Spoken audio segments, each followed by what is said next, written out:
Hello friends, कैसे हो आप? मुझे आशा है आप बहुत ही अच्छे होंगे। पिछले वीडियो में हमने देखा था कि कौन सी सॉइल जो है किस एजेंट के द्वारा ट्रांसपोर्ट होगी, तो उसको क्या कहेंगे। इस वाले वीडियो में हम एलुवियल सॉइल के बारे में ही पढ़ेंगे कि जैसे एलुवियल सॉइल में है लेकेस्टाइन सॉइल है, मरीन सॉइल है, तो ये जो है इनकी क्या क्या प्रॉपर्टी है, ठीक है ना। जैसे कि एलुवियल सॉइल जो होती है वो अलग अलग एजेंटों के द्वारा, वाटर के द्वारा जो है ट्रांसपोर्ट होके जाती है नदी में, झील में। तो उसका जो है फिजिकल वेदरिंग होता है, तो उसी को बस लिख लेंगे, समझे तो है ही, ठीक है ना। तो चलिए उसको लिख लेते हैं। देखिए, वाटर ट्रांसपोर्टेड सॉइल है, तो सबसे पहले क्या है, एलुवियल सॉइल है। वाटर के द्वारा जो सॉइल ट्रांसपोर्ट होगी वो उसे हम कहेंगे एलुवियल सॉइल कहेंगे, ठीक है। तो इसका ट्रांसपोर्टेशन वाटर के द्वारा होता है, देश के अधिकतम भागों में जो है पाई जाती है। तो एलुवियल सॉइल जो है, कल मैंने बताया था कि वाटर द्वारा ट्रांसपोर्ट होती है, ठीक है ना। तो आप देखोगे कि इधर हरियाणा में जाओ, पंजाब में जाओ, उत्तर प्रदेश में जाओ, बिहार में जाओ, और इसके बाद से पश्चिम बंगाल में जाओ, तो इधर जो है हिमालय से नदियां निकलती है। हिमालय से गंगा नदी है और यमुना नदी है, ये दो मेजर नदियां हैं, ठीक है ना। तो और इनमें बहुत सारी जो है नदियां जो है आ करके और गंगा नदी में मिलती जाती है, ठीक है। और उधर से ब्रह्मपुत्र नदी आती है। तो ये नदियां जो है ऊपर से क्या करती हैं कि पहाड़ों से जो है जो पत्थर होते हैं, पत्थर के जो टुकड़े होते हैं जिसे हम सॉइल बोलते हैं, तो उसे जो है ट्रांसपोर्ट करके लाती है, ठीक है ना। वो अपने अपने साथ जो है वाटर के साथ बहा करके और लाती जाती है। तो देखिए, शुरू शुरू में क्या होता है कि जब ऊपर पहाड़ों से जो चट्टानें टूट जाती हैं, तो चट्टानें टूटने के कारण जो है, जैसे कि ये मान लीजिए पहाड़ हो गया, ठीक है ना। तो अब ये पहाड़ पे से चट्टानें टूटेगी, तो ग्रेविटी के कारण अब ऊपर से क्रैक हो गया, टूट गई, तो ये लुढ़कते लुढ़कते जो है नीचे आ जाएगी, ठीक है।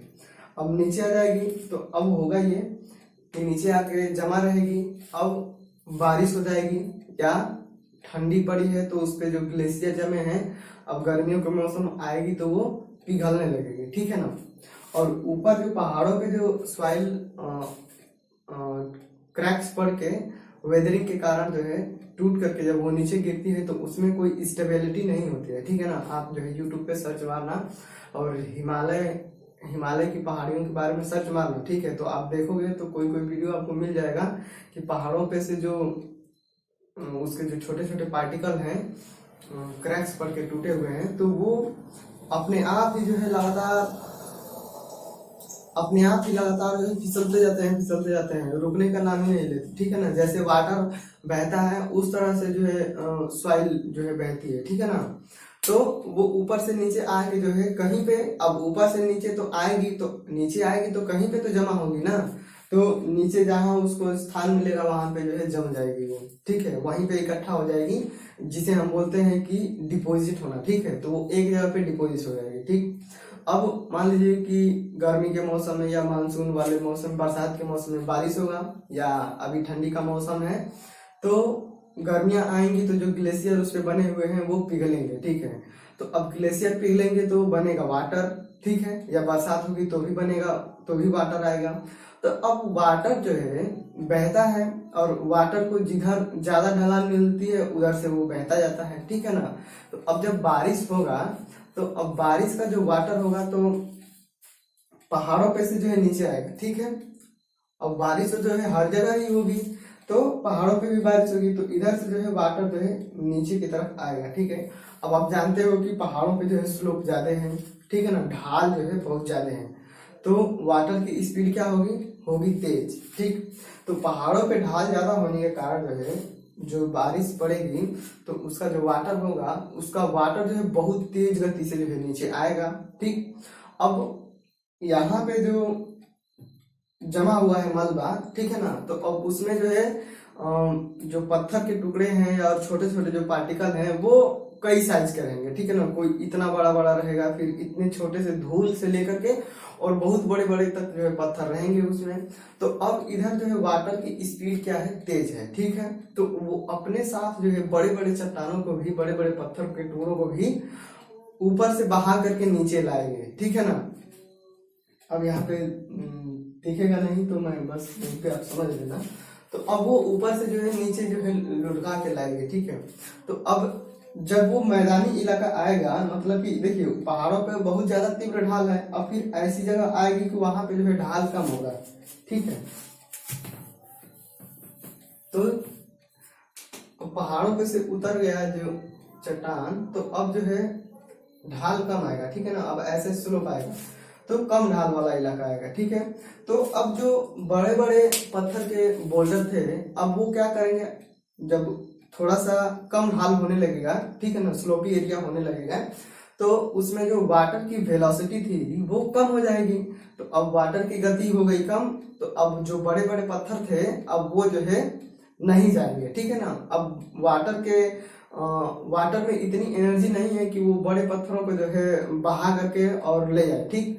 तो अब वाटर की वेलोसिटी जैसे जैसे कम होती जाएगी वैसे वैसे बड़े बड़े पत्थर जो है रुकते जाएंगे, और वाटर की वेलोसिटी के अनुसार जो है जो छोटे छोटे पार्टिकल होंगे वो बहते जाएंगे, ठीक है ना। तो अब वो बहते गए, अब आ जाएगा एक ऐसी जगह आएगी कि वहां पे जो है जितने भी सारे बड़े बड़े पत्थर थे वो जो है जमा हो जाएंगे, ठीक। अब जो धूल मिट्टी में घुले हुए हैं, वाटर में जो घुले हुए हैं धूल कण, छोटे छोटे पार्टिकल, अब वही घुल करके जो है मतलब नदी के साथ जो है जाएंगे, ठीक है ना। तो जहां पे जो है बड़े बड़े पत्थर जमा होते हैं तो वहां पे क्या होता है कि अब बड़े बड़े पत्थर जमा है तो उनके बीच में जो है खाली स्थान ज्यादा होगा, ठीक है। जैसे कि यहाँ पे इतना बड़ा बड़ा बना दो, ठीक है ना। तो अब ऐसे ये जमा हो गए तो इनके बीच में ये जो खाली स्थान है ये ज्यादा है। तो जहाँ पे ज्यादा स्लोप वाला एरिया खत्म हो जाता है तो वहां पे जो है वाटर की वेलोसिटी कम हो जाती है, और कम होने के कारण जो बड़े बड़े बोल्डर थे वो जो है रुक जाते हैं। अब रुक जाते हैं तो इनमें जो है वॉइड्स ज्यादा होते हैं, तो अब जो है नदी का पानी जो है दिखता नहीं है, ठीक है ना। तो वो नीचे से निकलने लगता है। तो जहाँ पे बहुत सारे पत्थर जमा होते हैं बड़े बड़े, उसको हम, आप जियोग्राफी में पढ़े हुए, तो उसको बोला जाता है कि ये तराई का इलाका है, ठीक है ना, तराई। तो वहां पे बड़े बड़े पत्थर जमा होते हैं। फिर अब इसके आगे, अब देखो शुरू में वेलोसिटी ज्यादा थी, फिर कम थी, फिर कम थी, फिर कम थी, मतलब कि जैसे आगे मैदानी इलाकों में नदियां आएंगी तो उनकी वेलोसिटी जो है कम होती जाएगी। तो जैसे जैसे वेलोसिटी कम होती जाएगी वैसे ही क्रम में शुरुआत में बड़े पत्थर जमा होंगे, फिर छोटे पत्थर, फिर और छोटे पत्थर, फिर और छोटे पत्थर, ऐसे ही वो जमा होते जाएंगे, ठीक है ना।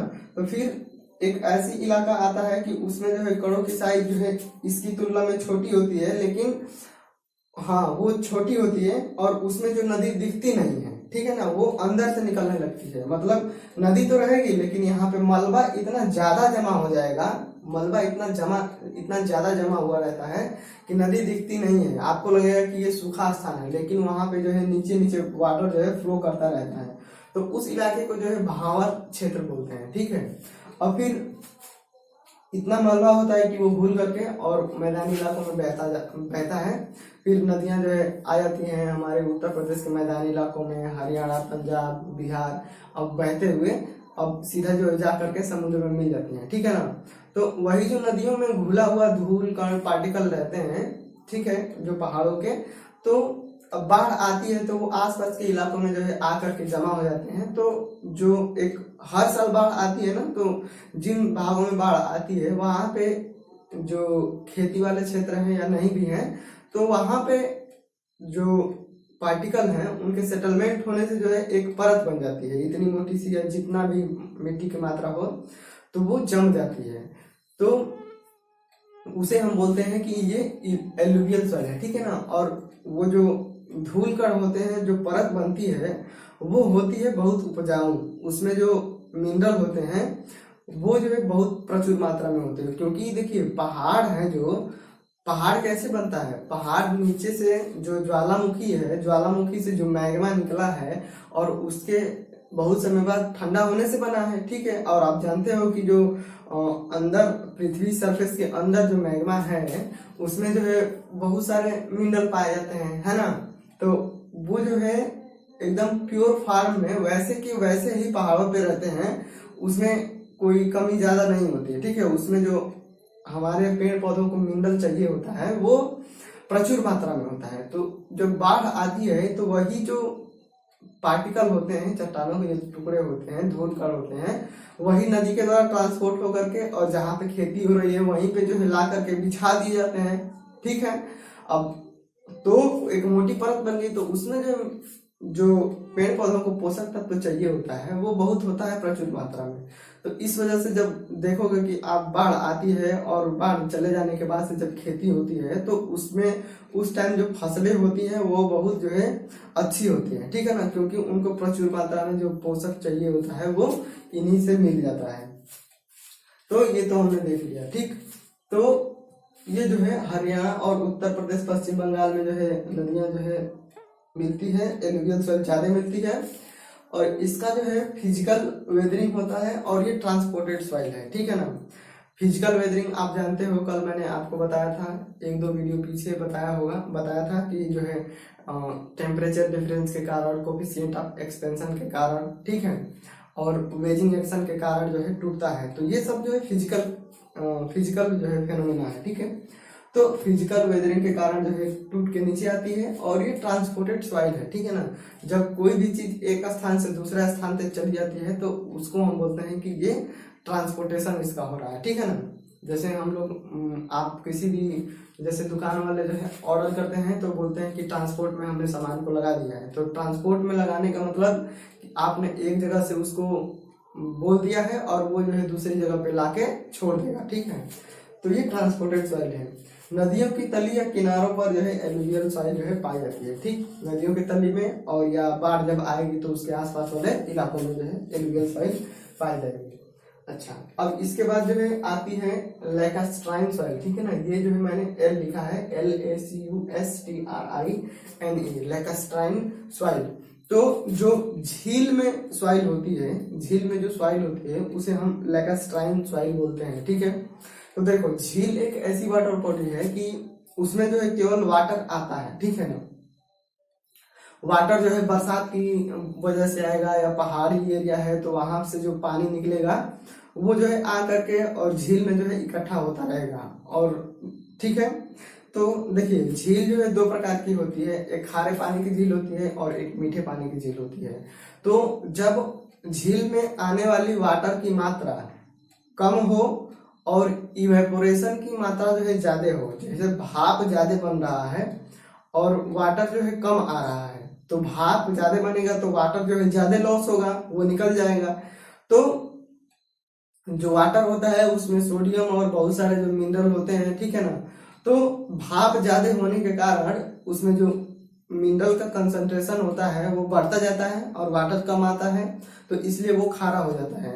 और मीठे पानी की झील में ये होता है कि वाष्पन जो है कम होगा और वाटर जो आ रहा है उसमें वो ज्यादा आएगा। तो वाष्पन कम हो रहा है, वाटर ज्यादा आ रहा है, तो उसमें जो है कंसंट्रेशन जो है मिनरलों का जो है नहीं बढ़ पाता है, तो इस वजह से उसे हम मीठी झील बोलते हैं, मीठे पानी की झील बोलते हैं। ठीक है, तो झील की तली में जो है कणों के डिपॉजिट होने से जो सॉइल बनती है उसे हम लैकास्ट्राइन सॉइल बोलते हैं। ठीक है, तो झील में जो है वाटर ऊपर से पहाड़ों से आता है या बरसात के मौसम में आकर के जमा रहता है, और झील का पानी कहीं जाता नहीं है, झील में आ गया तो वो उसी में स्टोर रहता है। ठीक है, तो जिस सोर्स के द्वारा उसमें वाटर आ रहा है उसमें आप जानते हो कि एकदम प्योर वाटर तो कभी आ नहीं सकता, उसमें धूल कण पार्टिकल छोटे छोटे चट्टानों के टुकड़े तो रहेंगे ही। तो अब वो झील में आ जाएंगे तो वो झील से पानी कहीं जाता नहीं है, तो वो उसी में रहेंगे। तो अब वो कण जो होंगे वो सेटलमेंट होकर नीचे तली में जो है जमा हो जाएंगे। तो जो तली में एक लेयर बनेगी सॉइल की, तो उसे ही हम बोलेंगे लैकास्ट्राइन सॉइल। ठीक है, और ये जो है रेसिडुअल सॉइल होती है और फिजिकल वेदरिंग होता है। तो फिजिकल वेदरिंग तो आप समझ ही रहे हो कि चट्टानों से जो है पहाड़ों से जो है वाटर के द्वारा ट्रांसपोर्ट होके आई है। ठीक है, तो उसका जो सॉइल है उसका फिजिकल वेदरिंग हुआ है। ठीक, और नीचे झील में जमी हुई है। ठीक है ना, तो वो कहीं जा नहीं रही है। ठीक है, वो वहीं के वहीं है, तो इसलिए इसे हम रेसिडुअल सॉइल बोलते हैं। ठीक, और लैकास्ट्राइन सॉइल क्या है? एलुवियल सॉइल है। ठीक है ना, या एक प्रकार की जो है एलुवियल सॉइल है, क्योंकि ये वाटर के द्वारा जो है ट्रांसपोर्ट होती है। देखिए ट्रांसपोर्ट आएगा, जो वाटर सोर्स है उससे सॉइल तो आएगा लेकिन जाएगा नहीं कहीं, ठीक है ना, वो उसी में रहेगा। तो लेकेस्ट्राइन सॉइल को जो है रेसिडुअल सॉइल बोलते हैं। आप इस चीज को ध्यान में रखना, एग्जाम में आएगा तो आप जो है यही लगाओगे, ठीक है ना। और ये जो है एलुवियल सॉइल है क्योंकि वाटर बॉडी के साथ है, ठीक है। और मरीन सॉइल क्या है कि जो समुद्र में जो सॉइल है, जो समुद्र में सॉइल है उसे हम मरीन सॉइल कहेंगे। समुद्र की तली में कणों के अवसादित होने से जो सॉइल बनती है उसे मरीन सॉइल बोलते हैं। यह भी एलुवियल सॉइल है और इसका भी जो है फिजिकल वेदरिंग। और ये ट्रांसपोर्टेड सॉइल है कि जो नदियों के द्वारा जो पार्टिकल बहा के ले जा रहे हैं तो वो अल्टीमेटली जो है समुद्र में ले आ जाके छोड़ दिए जाते हैं, तो ये जो है ट्रांसपोर्टेड सॉइल है। तो इस चीज को ध्यान में रखना कि एलुवियल सॉइल क्या है, फिजिकल वेदरिंग, और इसका जो है ट्रांसपोर्टेड सॉइल है लेकेस्ट्राइन सॉइल जो है रेसिडुअल सॉइल और इसका फिजिकल वेदरिंग होता है। और मरीन सॉइल जो है फिजिकल वेदरिंग होती है इसकी, और ये ट्रांसपोर्टेड सॉइल है, ठीक है ना।